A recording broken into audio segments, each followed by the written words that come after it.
Imagine paying £1.38 a year in tax on an income of £27,600. According to the old saying, nothing is certain but death and taxes. According to the newly leaked Paradise Papers, however, the super rich and some of the biggest corporations have overcome the second of those, at least. The trick is to shift your money to a tax haven such as Jersey, the Cayman Islands and Bermuda. Among millions of documents leaked from an offshore law firm of Applebee's, is the allegation that tech giant Apple moved the firm holding most of its untaxed overseas cash to Jersey. Apple said its new structure did not reduce tax payments in any country and ensured that our tax obligation to the United States was not reduced.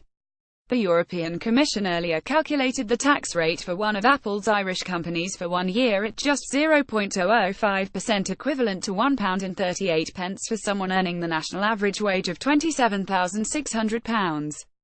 Financial abyss for council after meetings leave merger plans in tatters. World champion racing driver Lewis Hamilton reportedly avoided tax on his £16.5 million private jet after it was imported into the Isle of Man in 2013, according to the BBC.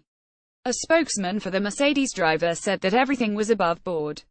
The former Conservative Treasurer Lord Ashcroft is said to have remained a non-dom after joining the House of Lords, and was domiciled in Belize for tax purposes at a time it was widely believed he had given up on the status.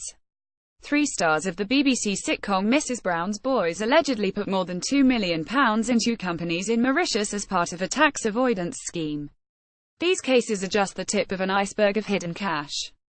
Like kings of old, believing in divine right, these superstars might have convinced themselves that they are special. None of us is an island. Without the things that taxes pay for, they would be nothing. Their businesses of fame rely on this country's infrastructure, from broadband and motorways, to TV broadcasters and the work abroad of government ministers promoting British industry and culture. Their staff have been educated for free in the taxpayer-funded school system, or in taxpayer-subsidized universities. If they employ staff on low wages, the taxpayer tops up their income. Their workers are kept healthy by the NHS, and the next generation of workers is born in NHS hospitals. Predictably, big money is desperately trying to shift the spotlight.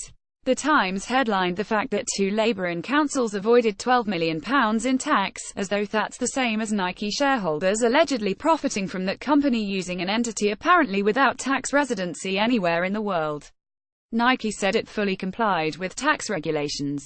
Of course it did. These cases are all about legal tax avoidance, not illegal tax evasion. The real issue is not did, but should. These corporations, these superstars and super rich, make billions out of Britain and they owe us their taxes.